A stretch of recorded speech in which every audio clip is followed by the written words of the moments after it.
সামাজিক যোগাযোগ মাধ্যমে বিরূপ মন্তব্য করায় জাতীয় নাগরিক পার্টির এনসিপি উত্তরাঞ্চলের মুখ্য সংগঠক সার্জিস আলমের বিরুদ্ধে আদালত অবমাননার অভিযোগ দাখিল করেছে আইনজীবী মোহাম্মদ জসিমউদ্দিন। বুধবার হাইকোর্টের সংশ্লিষ্ট শাখায় অভিযোগটি দাখিল করা হয়।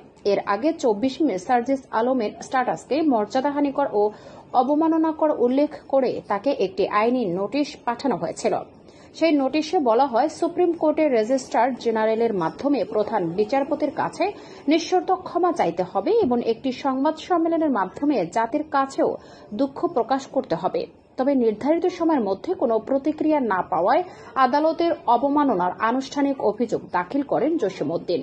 তার দাবি, সার্জিস আলমের মন্তব্য উচ্চ আদালতের মর্যাদাকে ক্ষুণ্ণ করেছে এবং আইনের শাসনের প্রতি অবজ্ঞা প্রকাশ করেছে।